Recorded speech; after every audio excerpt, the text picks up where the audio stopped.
kuongea na sisi. Amen. Karibu sana baba yetu. Haleluya.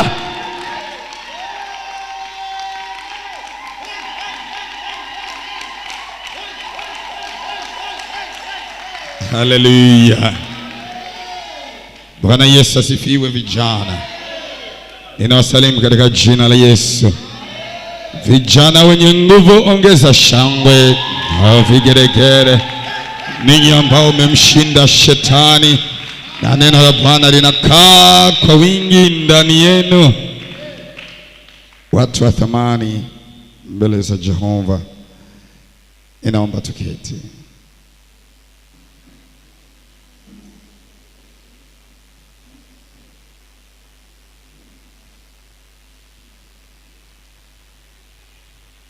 Biblia inaonyesha ya kwamba watumishi wengi ambao Mungu aliwaita katika utumishi, aliwaita wakiwa vijana na vijana wadogo, na wengine aliwaita wakiwa watoto hawajafika umri wa kuitwa vijana. Kwa hivyo kumbe tunapaswa kujua wakati ambao tunatakiwa kuwa tayari katika kila eneo, kuimarika katika kila eneo, kuwa na ujuzi katika kila eneo, ni umri huu mlio nao. Na tuko hapa siku hizi mbili ili uongeze maarifa, ili uongeze ushupavu, ili uongeze kasi ya namna unavyo tenda, ili ubadili msimamo juu ya maisha yako, ili upate mwelekeo mpya wa nani utakuwa miaka 20 ijayo, naam, miaka 50 ijayo. Haleluya. Ikiwa wapo watu ambao watasimamia kanisa lenye utukufu linaloutangaza ufalme wa Bwana, na kanisa hilo likashinda dhidi ya ufalme wa giza, fahamu ya kwamba wewe ni mmoja wa watu ambao Kristo anakuandaa. Wewe ni mmoja ya watu ambao Mungu ataingia gharama kukutengeneza kwa ajili ya ufalme wake. Haleluya. Amen. Naye Bwana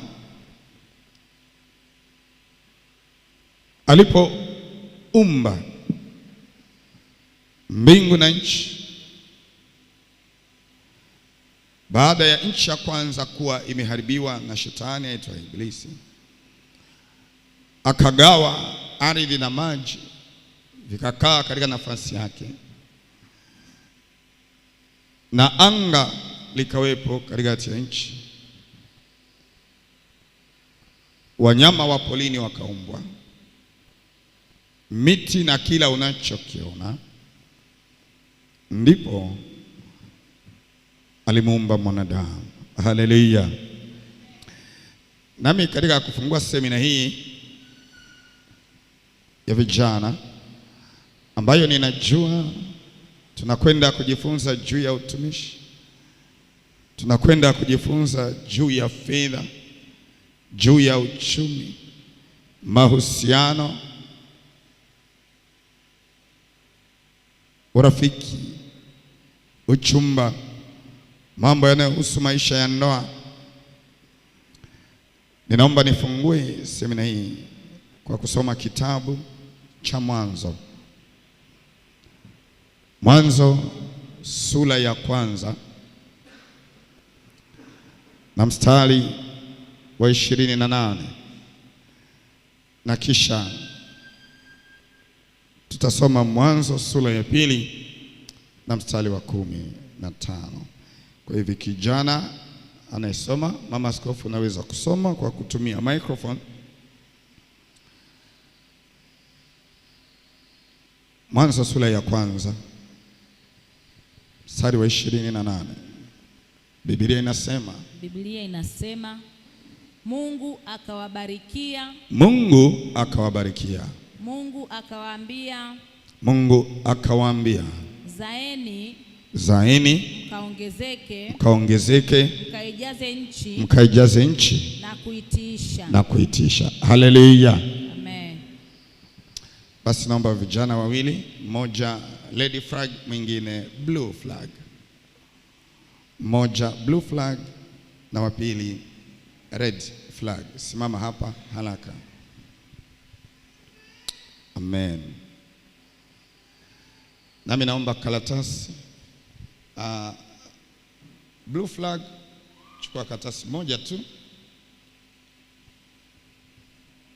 Ndio. Mpe lady flag karatasi nyingine. Haleluya.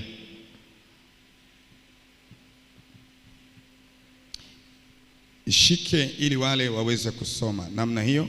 Ndio. Bwana Yesu asifiwe. Haya. Dickson, inue kidogo hivi namna hiyo. Mstari huu wa kitabu cha Mwanzo sura ya 1 mstari wa 28 unaongelea mambo matano. Blue flag, kuna mambo matatu. Zaa. Nisikie walio tayari kuzaa upande wa blue flag. Sema tutazaa. Rudia tena, tutazaa. Lakini kuna jambo la pili, kuongezeka. Sema tutaongezeka. Haleluya. Na jambo la tatu ni jaza. Sema tutajaza. Sema tutakamilika. Haleluya. Lakini kuna mambo mawili upande huu wa lady flag. Jambo la kwanza ni kumiliki. Lady flag, sema tutamiliki. Kwa sauti ya kujiamini, sema tutamiliki. Lakini jambo la pili ni kutawala. Sema sisi ni watawala. Rudia tena, sisi ni watawala. Amina. Mungu alipomuumba mwanadamu, Biblia inasema alimuumba kwa sura yake, alimuumba kwa mfano wake. Haleluya. Kama tunavyotambua, Mungu ni Mungu anayejua yote, anayefahamu yote, mwenye nguvu zote. Haleluya. Anayeona mahali kote na yuko kila sehemu. Maana yake ni kwamba alipokuumba wewe kijana katika tumbo la mama yako, aliweka sehemu ya sifa zake ndani yako. Amen. Ufahamu alionao Mungu, sehemu ya ufahamu huo alikupa wewe. Haleluya. Kuona aonavyo Mungu, sehemu ya kuona alikupa wewe. Amen. Sasa Mungu alipoumba dunia, ardhi unayoona, bahari, miti, wanyama, hivi vyote havifanani na Mungu. Havikuumbwa kwa mfano wa Mungu. Havikuumbwa kwa sura ya Mungu. Tena hivi vyote viliumbwa tu kwa kutamka. Mwanadamu hakuumbwa kwa kutamka. Kwanza Mungu alisema mwanadamu afanane na yeye, awe mfano wake, lakini ili aonekane juu ya nchi, Biblia inasema kuna kazi kubwa alifanya. Alichukua udongo wa ardhi akautengeneza kuwa mwili. Kama haitoshi, akachukua roho yake, pumzi ya roho wa Mungu, akaiweka ndani yako, ndani ya mwanadamu. Ndio kitu pekee kilichoumbwa na Mungu chenye pumzi ya Mungu. Haleluya. Kwa hivi wewe unayefanana na Mungu unachukua nafasi ya Mungu juu ya nchi, juu ya dunia ambayo Mungu aliumba. Sasa umepewa wewe kijana kazi 5. Hebu sema kazi 5. Kazi 5. Sema ya kwanza kuzaa, ya pili kuongezeka, ya tatu kujaza, ya 4 kumiliki, ya 5 kutawala. Haleluya. Siku hizi mbili tuko hapa kujifunza mambo yatakayotuwezesha kuzaa, kuongezeka, kujaza, kumiliki na kutawala. Haleluya. Kama ni kuzaa, tutazaa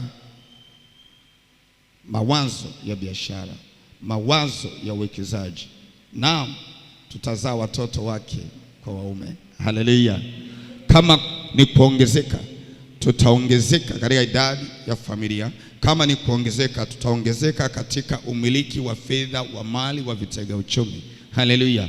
Na kama ni kujaza, lazima tufike kiwango ambacho ni cha utoshelevu, gemezi, ndipo tunaweza tukamiliki. Haleluya. Tukafanyaje? Hebu sema mimi namiliki. Mimi ni mwekezaji. Ninamiliki. Namiliki ardhi, namiliki viwanda, namiliki biashara. Haleluya. Sikiliza kijana, huwezi kuwa mtawala wakati wewe ni maskini. Huwezi kuwa mtawala wakati wewe hauna kitu chochote. Huwezi kuwa mtawala wakati ufahamu wako ni mdogo. Haiwezekani. Na ikiwa Kristo anaishi ndani yetu, ndiye mfalme wa wafalme, aliyeumba mbingu na nchi, yeye ndiye mtawala wa dunia, sisi ambao tumeumbwa kwa sura yake na kwa mfano wake, tunapaswa kutawala pamoja naye. Haleluya.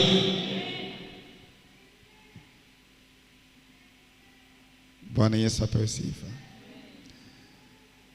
Ninapokwenda kumaliza, tusome Mwanzo sura ya 2 mstari wa 15, na ninaomba sasa kijana upande wa red pia na kijana upande wa blue.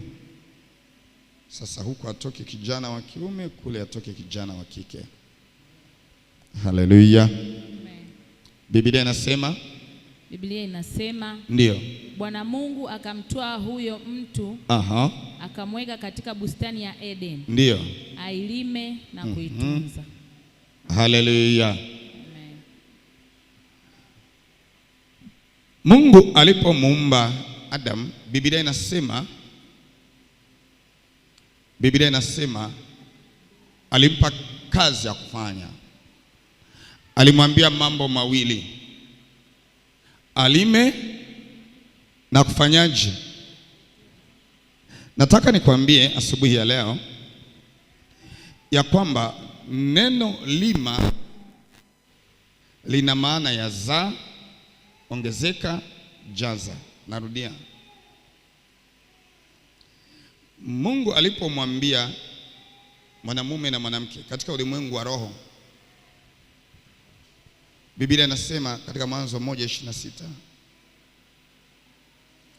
28, zaa, ongezeka, jaza.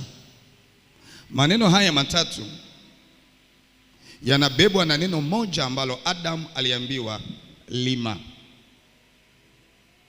Na alipomwambia mwanamume na mwanamke katika ulimwengu wa roho, miliki na tawala, maneno haya mawili ni neno moja ambalo Mungu alimwambia Adam baada ya Adam kuwa katika mwili na anaishi: tunza.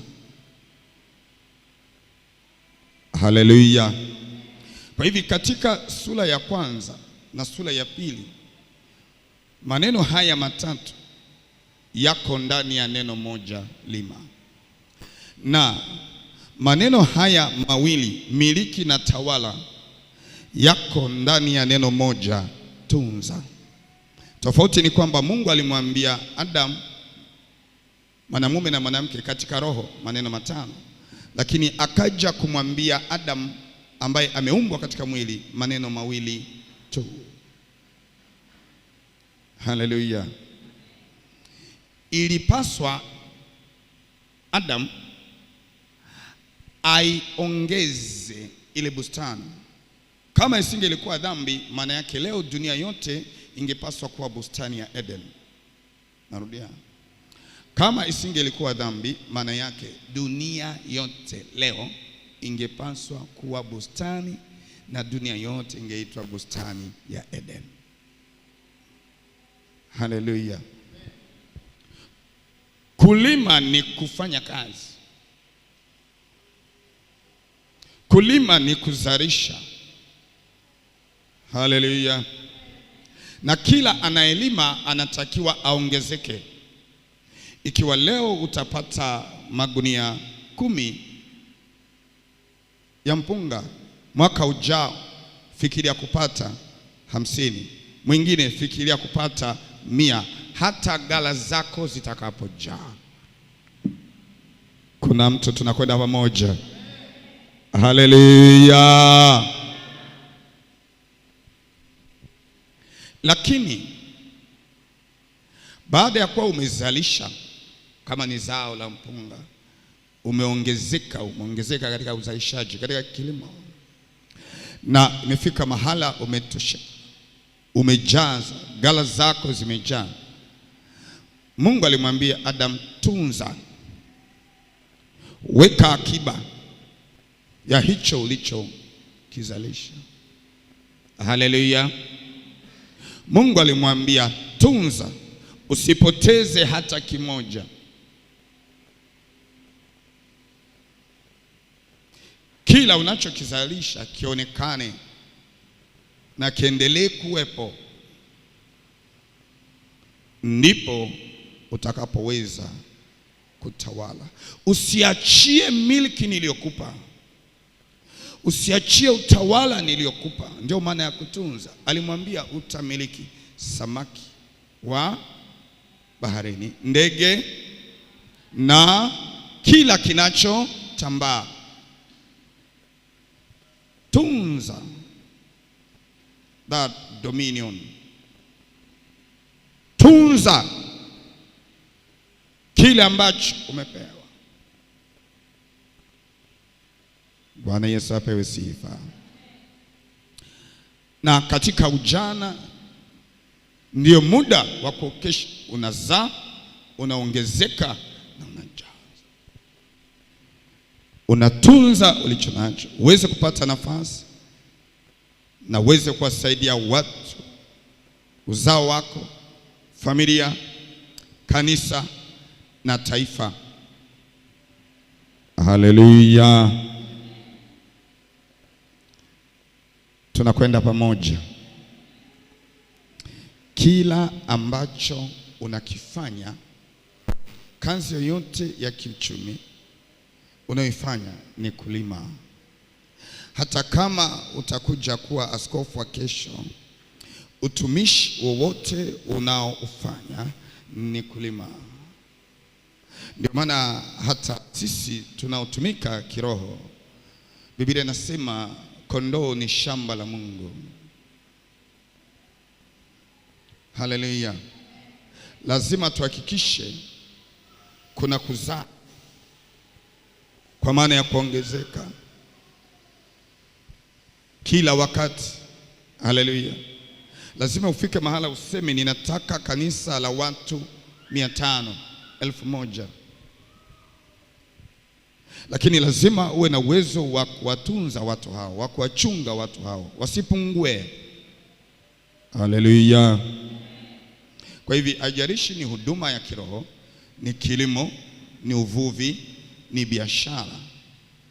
Asubuhi ya leo ninataka niseme umepewa mambo 5 ya kufanya, na haya mambo ni ya kiroho. Haya 5 ni ya kiroho: kuzaa kiroho, kuongezeka kiroho, jaza kiroho, kumiliki kiroho na kutawala kiroho. Kwa kuwa lazima yatokee katika ulimwengu wa roho, ndipo yatathibitika katika ulimwengu wa mwili. Haleluya.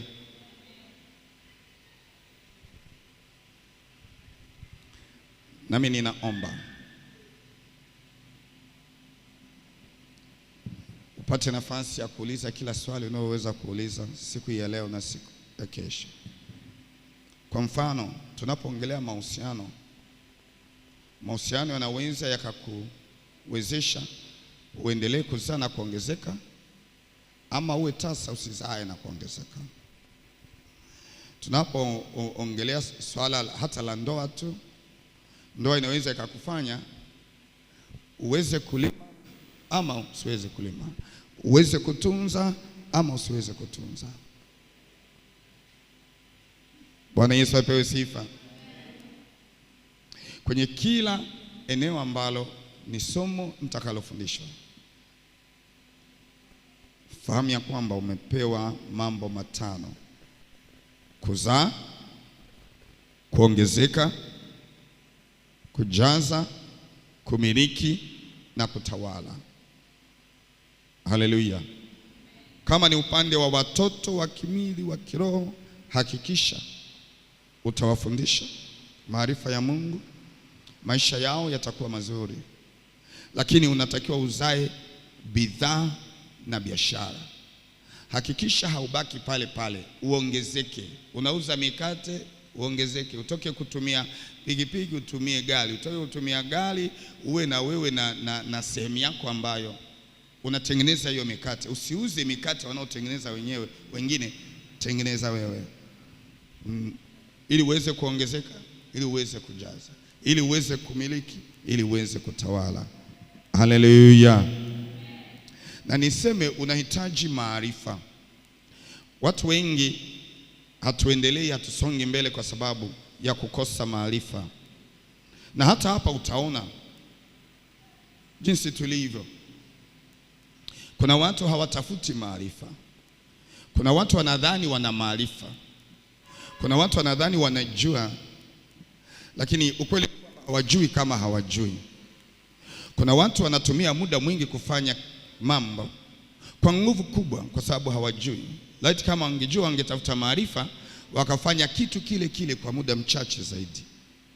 Haleluya. Wakabadili namna wanavyofanya kazi, wakabadili namna wanavyofikiria, wakaweza kupata macho ya kuona fursa na mahala sahihi pakuwa. Lakini wameng'ang'ania mambo ambayo yanazidi kuwafunga na kuwashika. Semina hii ikufungue macho. Haleluya. Semina hii ikutoe mahala ulipo. Sema nitaongezeka. Rudia tena, sema nitaongezeka, na mwisho wake nitatawala kwa jina la Yesu. Haleluya.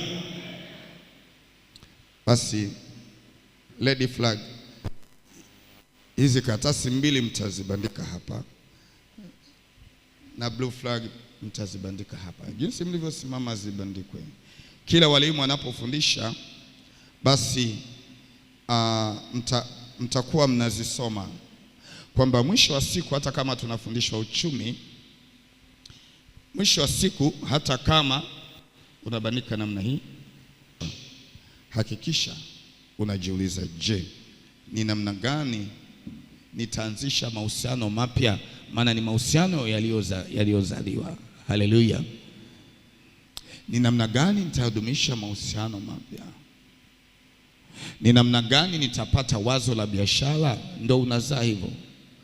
Ni namna gani nitaongeza biashara nyingine? Ni namna gani nitaweka akiba ndo unatunza hivyo?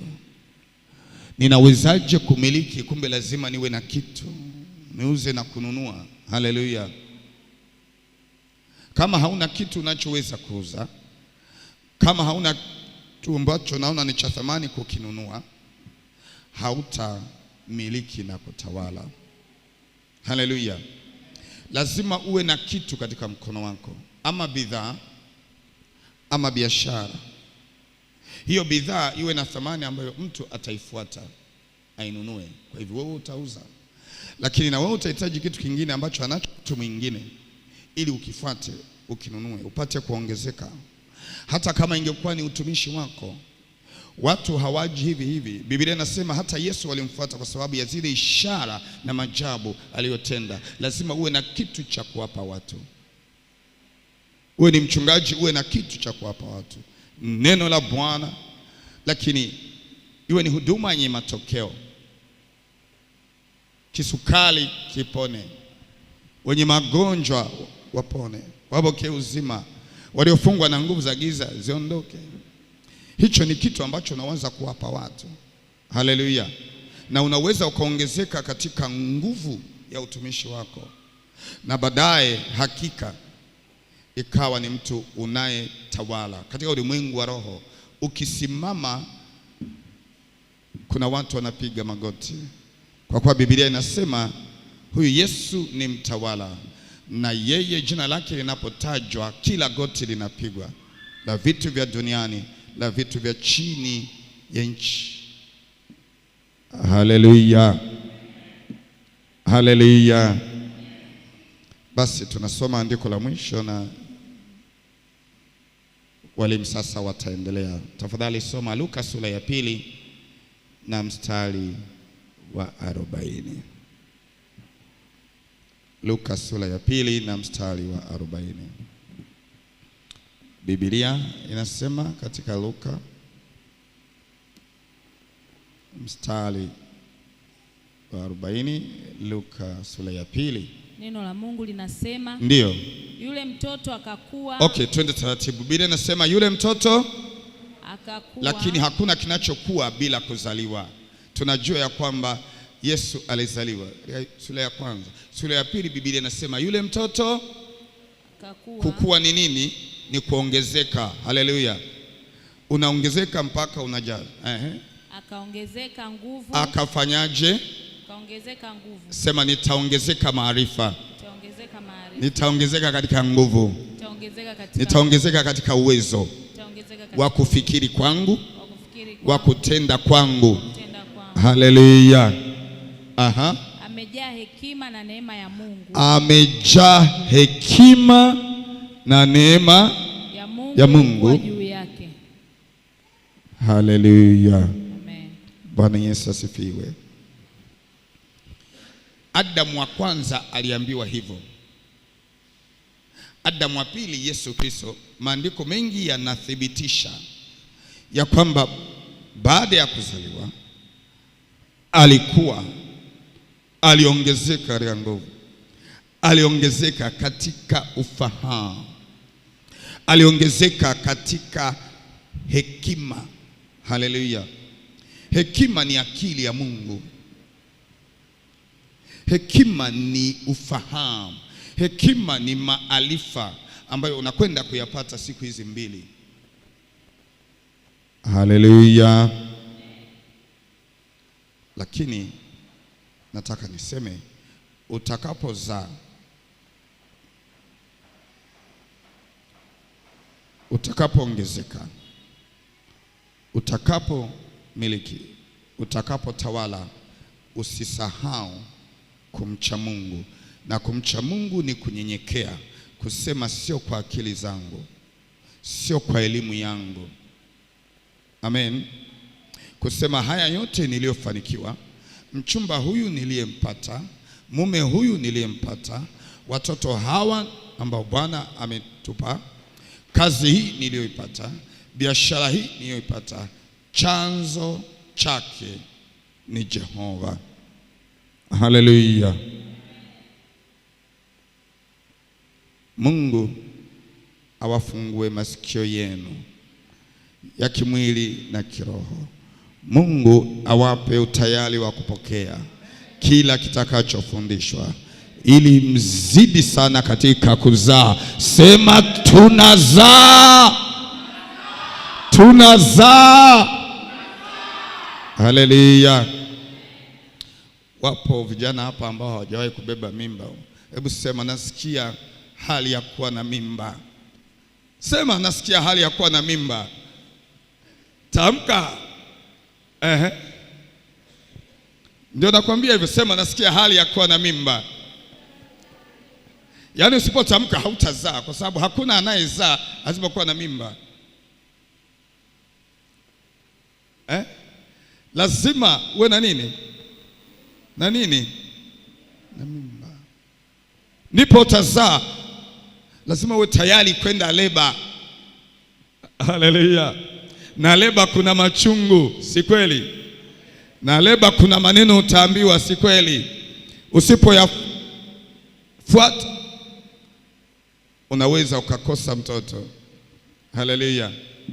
Ukazaa na huyo mtoto asiendelee kuishi. Sema niko tayari. Niko tayari. Haleluya. Mshangilie Jehova kwa makofi. Amen. Mzee wa kanisa, Mungu akubariki pamoja na viongozi wa vijana, mwenyekiti wa vijana. Muwe na siku 2 ambazo Bwana atawatumia kuweka maarifa kwa vijana, wapate kuzaa, wapate kuongezeka, wapate kujaza, wapate kumiliki, wapate kutawala kama Bwana alivyoamuru. Kanisa letu pendwa Pentecostal Matamoto Church hapa Boko, jimbo la Mashariki, Dar es Salaam na PMC Tanzania kwa ujumla lipate kumiliki na kutawala. Amen. Bwana ajitwalie watu ambao watakuwa ni washauri wa kanisa, washauri wa serikali, viongozi wa kiroho, viongozi wa kitaifa humu kwa sababu ya mafundisho haya ambayo mnakwenda kuyapata kwa siku hizi 2. Sema amina ya utukufu wa Jehova.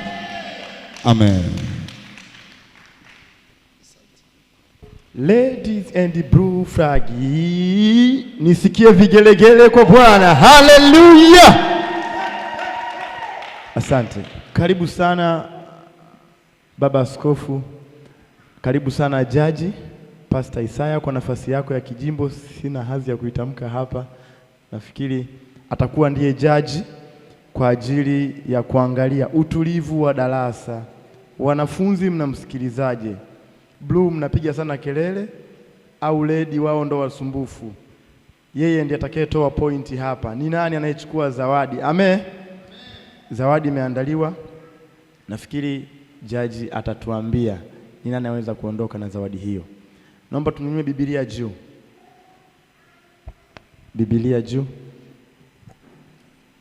Blue sioni Biblia. Naomba hii watatumia ledi kwa ajili ya kusoma neno. Kama mwalimu atatamka kifungu chote cha Biblia, blue flag mtatumia kusoma neno la Mungu. Haleluya. Kwa hiyo mwalimu akitamka, nyie mnajua kabisa kwamba wanaoanza ni ledi, wanafuata blue. Kama walisoma hawa, unajua kifungu kitakachofuata kusoma ni sisi, sio mpaka tukukumbushe. Kwa hiyo hivyo ndio vitu vitakavyokuja kukupa point. Kwa mfano, amesoma Luka, si ndio jamani? Alipokuwa ametangulia kusoma Mwanzo, kama Mwanzo walisoma blue, ladies itakiwa msome Luka bila hata kuambiwa. Yaani alipotamka tu Luka, aliposema inasemaje, tungesikia msomaji anaendeleza. Yaani kama mtiririko unaendelea moja kwa moja. Zeni akimaliza baadaye atakaposema Mwanzo 1:28 hawa tena wanaendelea. Yaani nyie mnajua kwamba waliishia wale, kinachofuata ni akina nani? Ni sisi. Haleluya. Bwana Yesu asifiwe. Nimesema zingatia, kuna vitu vitakavyokupa point. Kwanza ukaaji wako darasani. Tunataka ukae kama mwanafunzi. Sio unakaa umekunja 4 mara unatafuna Big G. Tushasema hapa sio mahala pa kula, sisi ni vijana. So ukiona kuna kitu hakipo sawa, unaweza ukakitengeneza. Na hao vijana chipukizi na wao kuna pointi zao. Kama watakuwa wanamsaidia mwalimu kuunguruma, kushusha upako, wana pointi zao. Amina. Haleluya. Sasa basi naomba nimkaribishe jaji, kama kuna nafasi ya kuongezea kingine cha kuongelea, kama kuna sharti lingine ambalo atakuwa ameliona, pia atakuwa na nafasi ya kujitambulisha na kutusalimia na kumkaribisha mwalimu na kuendelea na vipindi vilivyo mbele yetu. Haleluya. Naomba tusimame wakati anakuja mbele. Leo ni siku njema, tutamuona Bwana leo. Leo ni siku njema, haleluya, tutamuona Bwana. Asante. Bwana Yesu asifiwe sana. Amen. Naomba mpe jirani yako mkono, mwambie siku iliyotazamiwa ndiyo leo.